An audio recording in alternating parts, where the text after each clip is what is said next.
Halo, assalamualaikum warahmatullahi wabarakatuh. Perkenalkan, nama saya Titi Ardiantiwi. Di sini saya akan menjelaskan sedikit terkait sejarah singkat dari bahasa Indonesia. Bahasa Indonesia itu merupakan bahasa nasional sekaligus bahasa resmi dari negara Indonesia. Nah, pertanyaannya teman-teman, bagaimana sih sejarah dari bahasa Indonesia itu? Teman-teman, bahasa Indonesia itu merupakan sebuah bahasa yang berasal dari bahasa Melayu, di mana pada saat itu bahasa Indonesia ini digunakan sebagai lingua franca atau bahasa perdagangan, yang dimana menghubungkan antara suku yang satu dengan suku yang lain, yang menghubungkan antara pulau yang satu dengan pulau yang lain. Khususnya bahasa Melayu itu digunakan di ASEAN atau wilayah Asia Tenggara. Nah, teman-teman, bahasa Indonesia itu diusulkan oleh Muhammad Tabrani, di mana pada saat Kongres Pemuda I, yaitu pada tahun 1926, Tabrani mengusulkan nama bahasa Indonesia untuk menggantikan nama bahasa Melayu yang diusulkan oleh Muhammad Yamin, yang dimana agar lebih identik, yaitu sama seperti nama Indonesia. Nah, teman-teman, selain itu juga tepat pada tanggal 28 Oktober tahun 1928, yaitu hari dimana diikrarkannya bahasa Indonesia, atau bahasa yang kita kenal sebagai Hari Sumpah Pemuda, teman-teman. Dan bahasa Indonesia itu baru diresmikan secara yuridis atau secara hukum itu tepat pada tanggal 17 Agustus 1945, yaitu bertepatan pada kemerdekaan bangsa Indonesia. Mulai dari saat itulah bahasa Indonesia terus mengalami perkembangan hingga saat ini. Nah, teman-teman, untuk lebih jelasnya teman-teman bisa perhatikan terkait bagaimana sejarah bahasa Indonesia pada brosur berikut, di mana bahasa Indonesia itu sebenarnya sudah mulai dari abad ke-7 dimulai hingga abad ke-13, yaitu pada saat itu adalah bahasa Melayu kuno, di mana ia digunakan pada masa kerajaan Sriwijaya sebagai bahasa administrasi dan perdagangan. Contoh peninggalannya itu adalah Prasasti Kedukaan Bukit, yaitu pada tahun 683 Masehi. Nah, dilanjut pada abad ke-14 hingga ke-18 itu adalah masa bahasa Melayu klasik, di mana berkembang seiring penyebaran Islam dan digunakan dalam sastra administrasi dan komunikasi antar bangsa, di mana ia digunakan juga dalam kitab-kitab keagamaan dan sastra seperti Hikayat Raja-Raja Pasai dan juga Sejarah Melayu. Pada abad ke-19 hingga awal ke abad ke-20 itu adalah bahasa Melayu modern, di mana ia mulai mengalami modernisasi dengan masuknya pengaruh kolonial dan sistem ejaan baru. Bahasa ini menjadi dasar bagi bahasa Indonesia.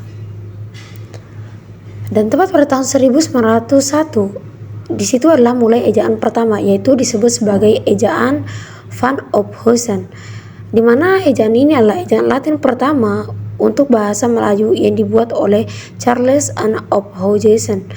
Adapun ciri khasnya yaitu menggunakan kata oe untuk bunyi huruf u.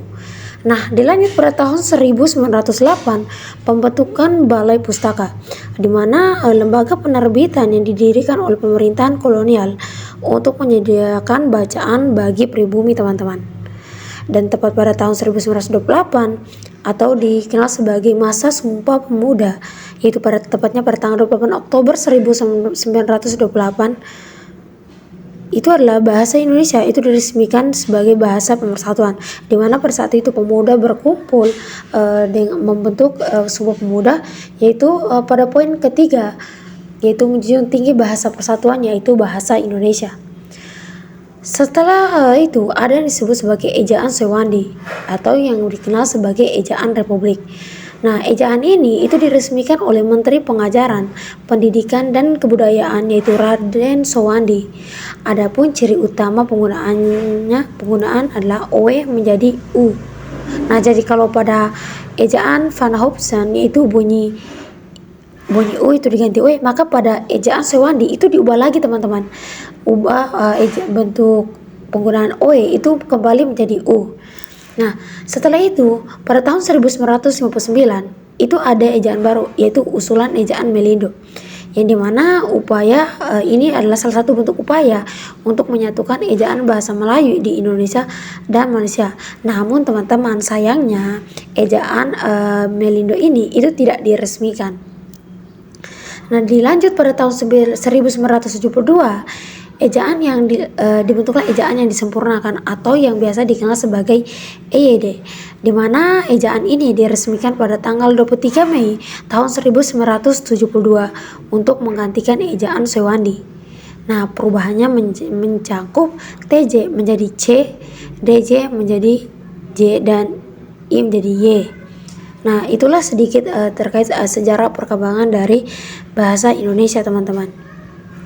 Jadi, bahasa Indonesia itu, teman-teman, itu sudah mengalami perkembangan yang cukup pesat. Dimana tadi dimulai dari ejaan Van Ophuijsen sampai dengan ejaan yang disempurnakan itu pada tahun 1972.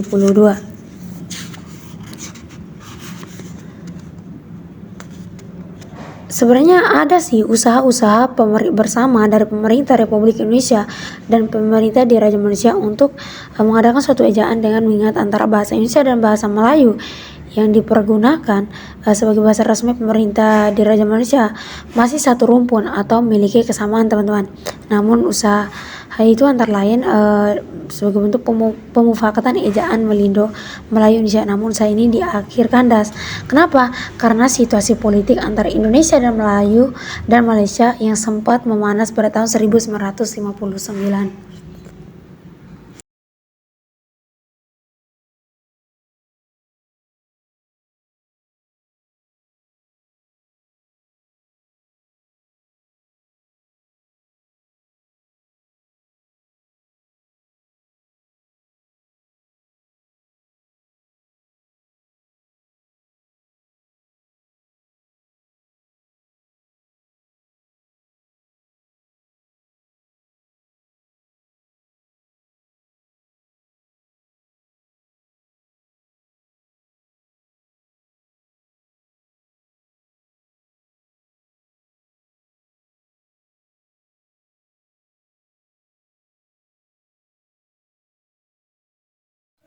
Nah, teman-teman, itulah tadi terkait sejarah singkat dari bahasa Indonesia. Ternyata bahasa kita itu memiliki sejarah yang cukup unik ya, teman-teman. Oleh karena itu kita cukup harus bangga, teman-teman, terkait bahasa kita. Bagaimana kita harus tetap membudidayakannya, menjaganya, dan mempelajarinya. Sebab apa? Sebab bahasa ini itu tidak lahir secara langsung, teman-teman, tapi melalui proses yang cukup panjang. Sekian video singkat dari saya Titi Hardianti, pamit undur diri. Wassalamualaikum warahmatullahi wabarakatuh.